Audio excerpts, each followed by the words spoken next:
کہ یہ تجھے دکھانے کی چیز نہیں ہے، تو اس کو دیکھنے کے قابل بھی نہیں ہے عمر، اسلام کو تقویت عطا فرما، یا عمر بن خطاب کو مسلمان کر دے، اسلام کو تقویت عطا فرما۔ میری آقا کی دعا قبول ہو گئی تھی عمر فاروق کے حق میں، کہ کبھی بھی بے عزتی اور بے احترامی اور بے ادبی نہیں کی۔ بے ادب محروم شد از فضل رب میں داخل ہو رہے تھے، ایک دن اتفاقاً ایسا ہوا، رسول کو گوارا نہ تھا، اللہ کو بھی گوارا نہ تھا۔ ایک بات، بڑی عید کا دن تھا، میں نے عرض کیا تھا آپ حضرات کہ لمبی قمیص، لمبے دامن والے قمیص پہننا انسان کی زیب و زینت کی نشانی ہے اور علامت ہے، اور اللہ کے رسول کے لیے بڑی عید کا دن تھا، میں نے عرض کیا تھا آپ حضرات کی خدمت میں، اسلامی تاریخ کی ابتدا بھی قربانی سے، اسلامی تاریخ کی اختتام بھی قربانی سے۔ یکم محرم الحرام کو سسر رسول، سسر پیغمبر، مراد رسول، خلیفہ ثانی، 22 لاکھ کا مربع میل کا حاکم اور بادشاہ، اور فاروق رضی اللہ تعالیٰ عنہ کا کی شہادت کا دن ہے یکم محرم الحرام۔ اسلامی سال جو ہی شروع ہوتا ہے تو اس کی یکم تاریخ، پہلی تاریخ عمر فاروق رضی اللہ عنہ کی شہادت کا دن ہے۔ جیسے کہ 27 ذو الحج کی 27 تاریخ کو عمر فاروق رضی اللہ تعالیٰ عنہ کسی مجوسی کے ہاتھوں زخمی ہوئے، وہ واقعہ بھی انشاءاللہ آپ کو سناؤں گا، پہلے تفصیل کے ساتھ سنا چکا ہوں،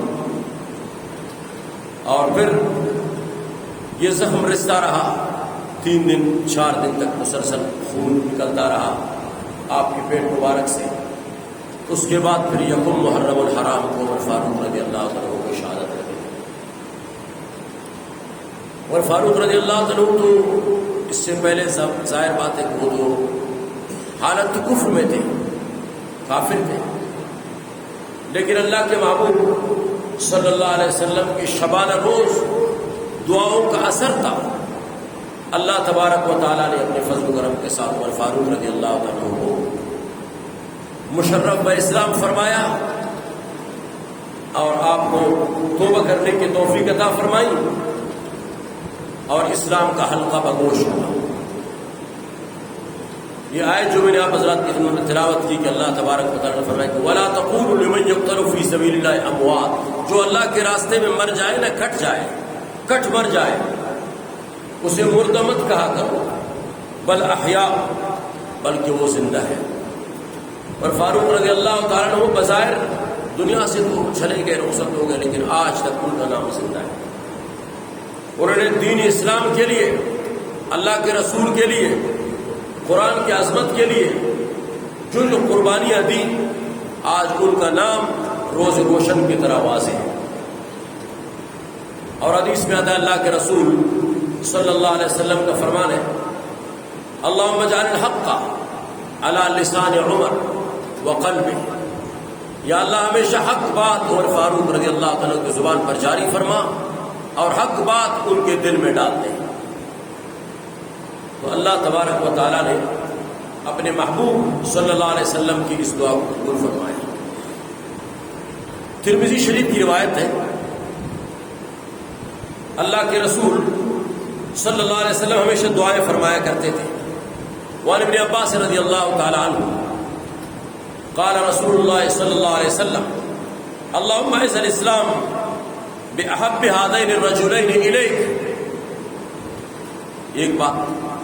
دوسری بات اللهم اعز الاسلام بعمرين، بعمر بن الخطاب اور بعمر بن ہشام، ابو جہل کا نام عمرو بن ہشام اور عمر فاروق رضی اللہ عنہ کا نام عمر بن خطاب تھا۔ لیکن عجیب بات ہے اللہ کے رسول نے ان دونوں شخصیتوں کا انتخاب کیوں فرمایا؟ ابو جہل تو قریش کا سردار تھا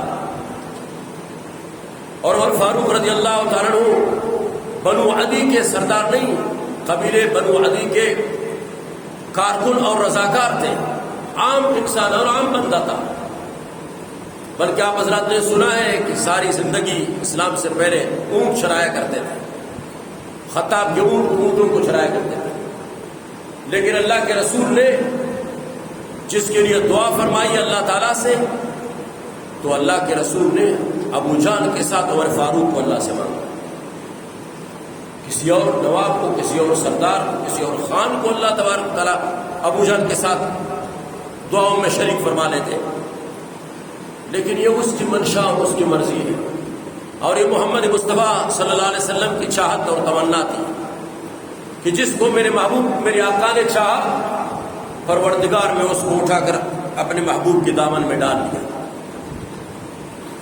اللہ کے رسول صلی اللہ علیہ وسلم نے فرمایا اللہم اعز الاسلام باحب هذین الرجلین الیک، پروردگار ان دونوں شخصیتوں میں سے جو شخص تجھے پسند ہو یا اللہ، تجھے عزیز ہو میرے مولا، اس کو میرے دامن میں ڈال دے، جس کے ذریعے سے اسلام کو تقویت عطا فرما، اسلام کو مضبوطی عطا فرما۔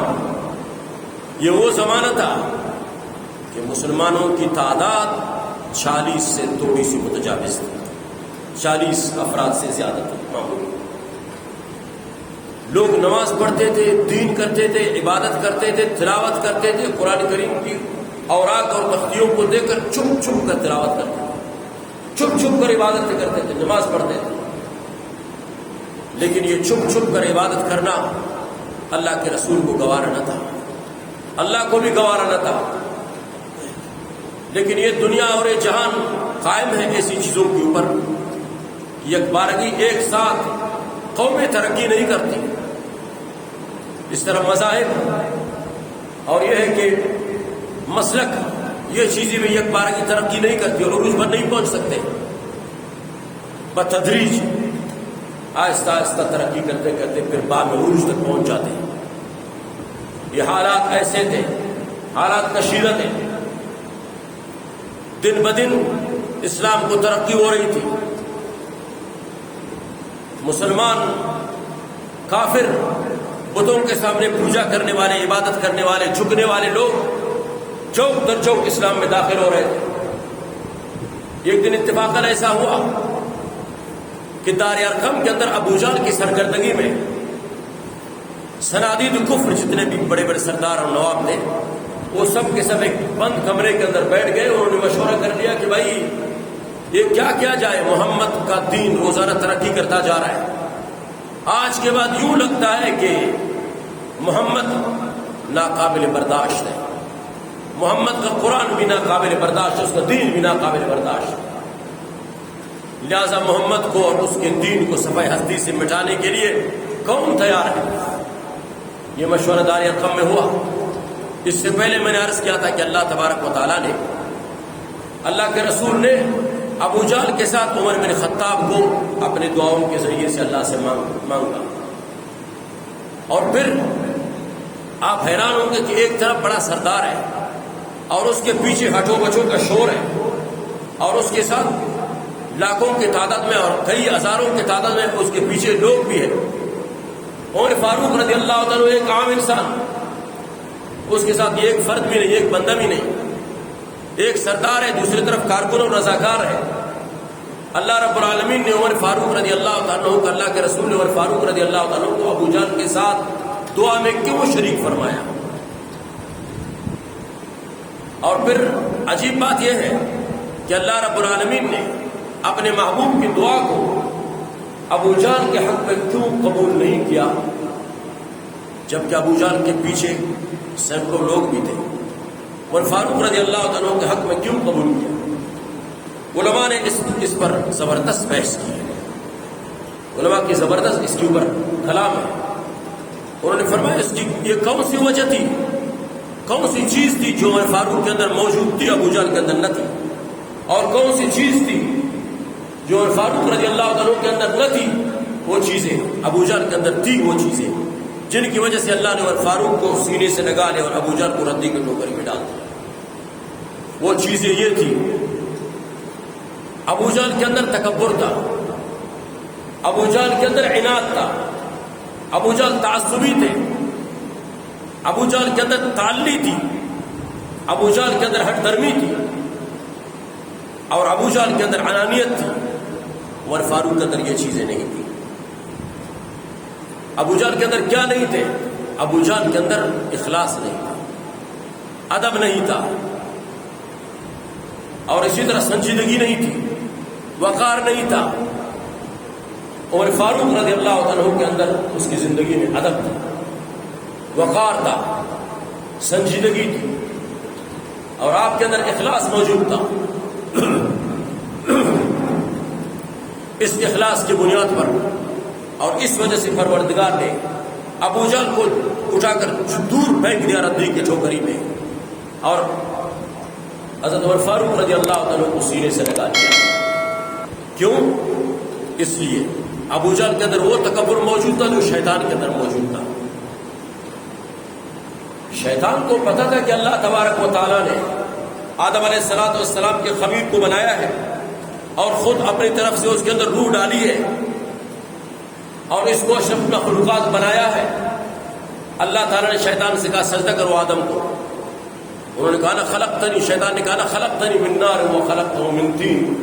غلط جھوٹی دلائل، جھوٹے براہین پیش کرنے لگے اللہ کے ساتھ، بحث کرنے لگے، میں تو یا اللہ مجھے آگ سے بنایا گیا ہے اور آدم علیہ السلام مٹی سے بنائے گئے ہیں، لیکن آگ کا کام ہے اونچا بھڑکنا اور اونچا جانا، اور مٹی کا کام ہے کہ نیچے پاؤں تلے روند ڈالنا، روندے جانا۔ میں آدم کو کیسے سجدہ کر سکتا ہوں؟ میں اسے سجدہ نہیں کرتا۔ دلائل پیش کرنے لگے۔ ابو جہل کو محمد مصطفیٰ صلی اللہ علیہ وسلم کی حقانیت اور صداقت کا علم بھی تھا، اور آپ کی نبوت کے آثار بھی دیکھتے تھے، جو امین صادق کے نام سے مشہور ہوا پڑا تھا، اللہ کے محبوب صلی اللہ علیہ وسلم۔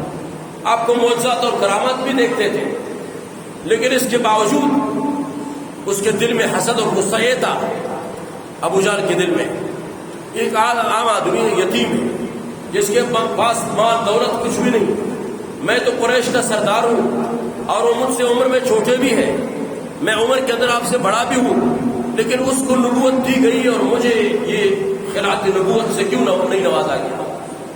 یہ اس تکبر نے ابو جہل کو مار ڈالا۔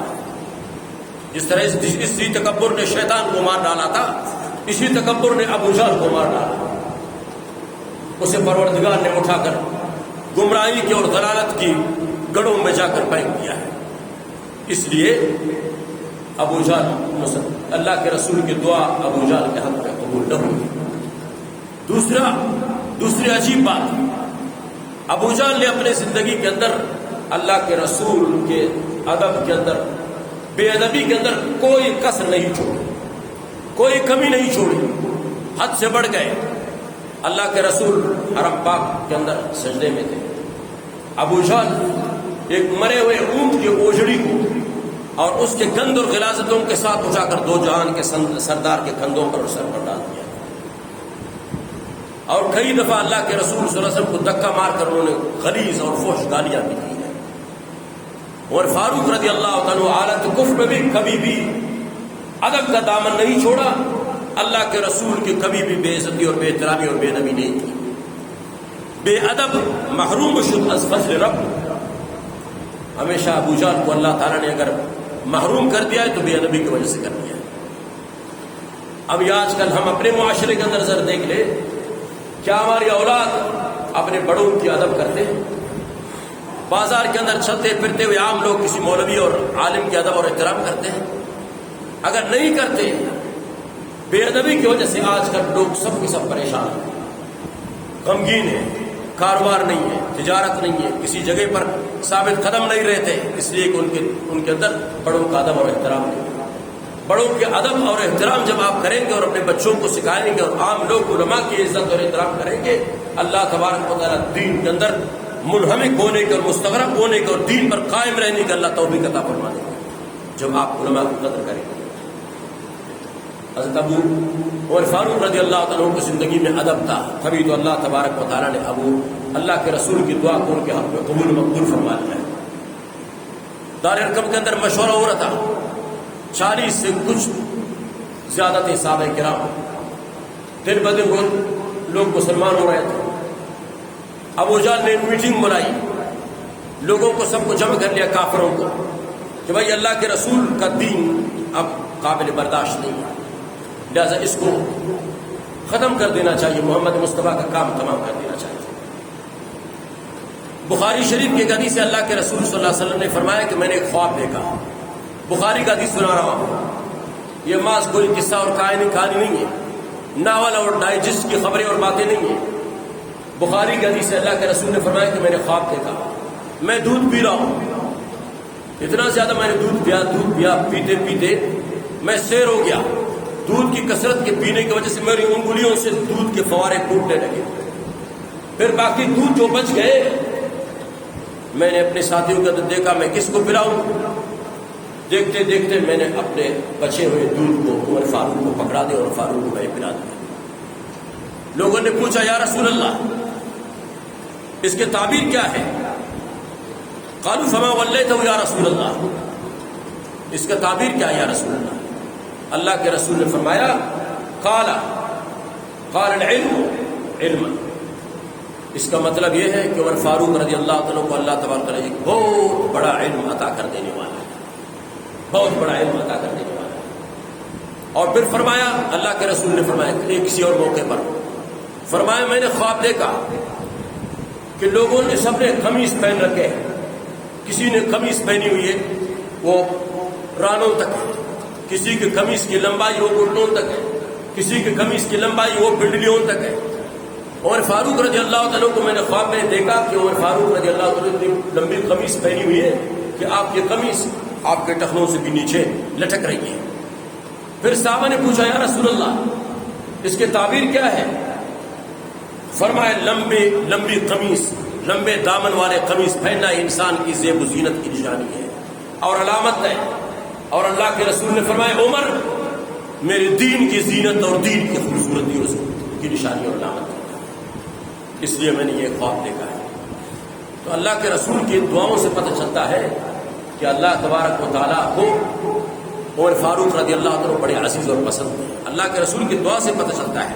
اللہم اعز الاسلام بأحب هذین الرجلین، یا اللہ ان دو شخصوں میں سے ابو جہل سے یا عمر بن خطاب سے، احبا جس کو تو پسند کرتا ہے پروردگار ان دونوں لوگوں میں سے، جو تیرے ہاں الیک کا تیرے ہاں پسندیدہ ہے، اس کے ذریعے سے اسلام کو تقویت عطا فرما، اسلام کو قوت عطا فرما۔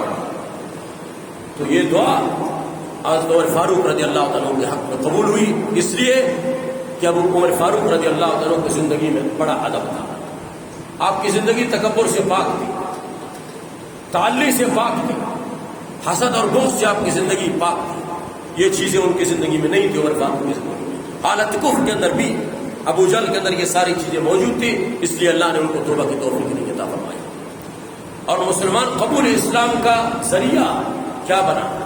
پہلی بات تو یہ کہ اللہ کے رسول کی دعا کا وہ اثر تھا جو حضرت عمر فاروق رضی اللہ عنہ کو قبول اسلام کا ذریعہ بنا۔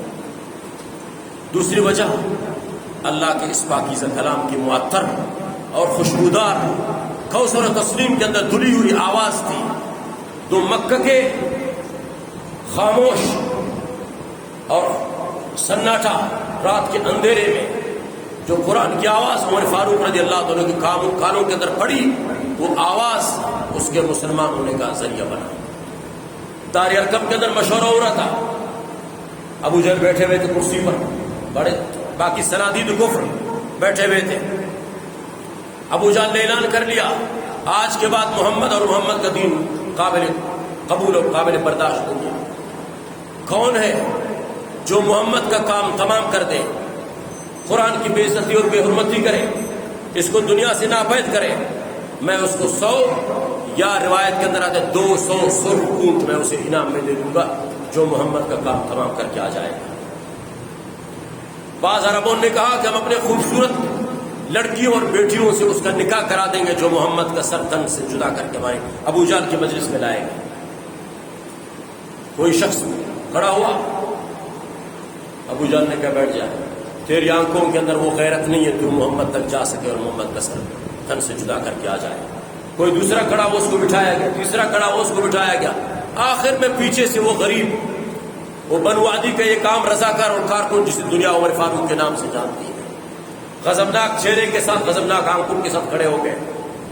انہوں نے کہا حضور یہ اپنے 100 اور 200 اونٹ اپنے پاس رکھ لے انعام کہ مجھے ان کی ضرورت کوئی نہیں ہے. میں اس تلوار بے نام کے ساتھ اب جاؤں گا اور محمد کا سر تن سے جدا کر کے آ جاؤں گا, تم یہیں بیٹھ جانا. یہ رات کا ٹائم تھا, شراب بھی چلتی تھی اور جام کی یہ ہے کہ جام چھلکتے بھی تھے. شام کا وقت ہے, مشورہ ہو رہا تھا اور فاروق تلوار کو نیام سے نکال کر اس نورانی گھر کی طرف جا رہے ہیں جہاں جبریل بھی ادب سے داخل ہوتا ہے, اور محمد کا سر تن سے جدا کرنے کے لیے جا رہا ہے. جن دلیر اور شجاع اور بہادر بن کر راستے میں کتابوں کے اندر, بعض کتابوں کے اندر نام نہیں لکھا ہوا ہے, بعض کتابوں کے اندر نام لکھا. ابو نعیم نے دیکھا عمر بڑے غضبناک ہو کر کہاں جا رہے ہو بھائی؟ اس نے کہا یار یہ محمد نے بڑا گڑبڑ پیدا کیا ہوا ہے ہمارے دین اسلام, ہمارے دین کے اندر ہمارے بتوں کو برا بھلا کہتا رہتا ہے اور قرآن متعارف کرایا اور دین متعارف کرایا ہے. اس کا سر تن سے جدا کرنے, اس کا کام تمام کرنے جا رہا ہوں. ابو نعیم نے کہا عمر, آدمی جب کسی خرابی کو مٹانے کے لیے نکلتا ہے پہلے اپنے گھر سے شروع کر کے پھر جاتا ہے. اپنے گھر کی خبر تو لے لو, پھر جا کر محمد کا کام تمام کر دو. عمر فاروق مزید غضبناک ہو گئے. اس نے کہا کیا کر رہے ہیں؟ ابو نعیم نے کہا تیری بہن فاطمہ اور تیری بہنوں ہی دونوں مسلمان ہو گئے اور وہ قرآن پڑھ رہے ہیں. اسلام اور قرآن تیرے گھر کے اندر داخل ہوا ہے اور تو باہر جا کر بڑا لاٹا خان بنا بیٹھا ہوا ہے اور تو جا کر اسلام کو دنیا سے ناپید اور ختم کرنا چاہتا ہے. اور فاروق اٹھے پاؤں, رویے تبدیل ہو گئے, غضبناک ہو گئے, چہرہ ارادے بھی تبدیل ہو گئے. بجائے محمد کی طرف جانے کے لیے اپنی بہن کے گھر کا رخ کر لیا. رات کا سناٹا ہے, تارے جھک جھک کر دیکھ رہے اس منظر کو, اور میرے رب بھی دیکھ رہا ہے اس منظر کو. محمد مصطفیٰ شاید سجدے میں پڑے ہوئے ہوتے تھے اس وقت, اللہ سے دعا کر رہے تھے کہ پروردگار ابو جہل کو مسلمان کر دے, اسلام کو تقویت عطا فرما, یا عمر بن خطاب کو مسلمان کر دے, اسلام کو تقویت عطا فرما. میری آقا کی دعا قبول ہو گئی تھی عمر فاروق کے حق میں. پہنچتے پہنچتے جب بینوری کے گھر کے قریب پہنچے, واہ میں قربان جاؤں اس قرآن کے اوپر, سب سے پہلے رات کے سناٹے میں مکہ کی پرفضا اور روح پرور ہواؤں کے اندر سب سے پہلے عمر فاروق رضی اللہ عنہ کا استقبال کیا ہے قرآنی آیتوں نے. عمر فاروق کی بہن کے گھر سے قرآن کریم رات کو قرآن پڑھ رہے تھے چھپے چھپے. طٰہٰ ما انزلنا علیک القرآن لتشقیٰ الا تذکرۃ لمن یخشیٰ تنزیل ممن خلق الارض والسماوات العلی. اس کی بہن فاطمہ یہ پڑھ رہی تھی, یا بہنوں ہی پڑھ رہے تھے, یا استادوں نے پڑھا رہے تھے.